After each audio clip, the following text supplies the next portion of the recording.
All right, time to install the CPU. So I'm gonna zoom in, and Akil, can you point out where the CPU goes? Yeah, that goes right here. Okay. So the first thing you're gonna want to do is pluck this guy to the outward and lift it up. Okay. And you'll see this little tray moving perfectly.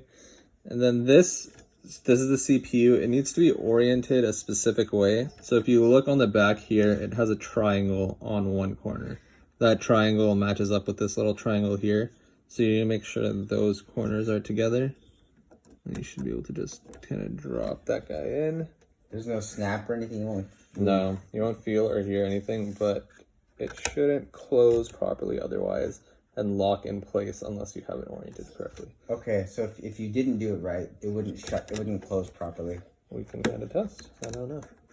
So let's see. If we put it down this way, you can see it's not like really fitting into place. There's no way of snapping it down. So for that reason, if you try to put it down, it's just going to pop back out. Got it. So you put it in the right way to actually get seated. Yep. Now it snaps down that way.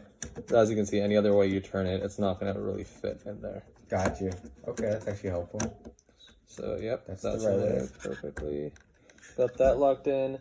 And now the CPU that we got, and most of them now I think will have like the heatsink glue already on there for you. Okay. Otherwise, you might get one that doesn't, and it'll come with a little tube that you can kind of just rub on here before placing this. But either way, make sure that this thing has a glue on it. Otherwise, it's not going to be doing its job properly and can be potentially dangerous. So this unit is just called a heatsink?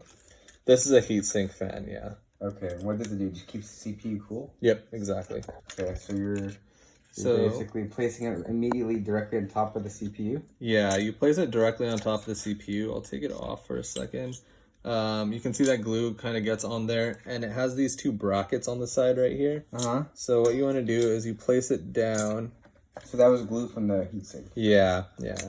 That was the heatsink glue. So you place it down, and you want to slide this so that it fits on these brackets. The brackets that are on the sides. Yeah. So I'm showing one of the brackets that you're... Yeah. So you got this right side one on. Now we're getting this left one on. So we snapped that in, and now pull it and lock it into place. And there we go. Now this is in.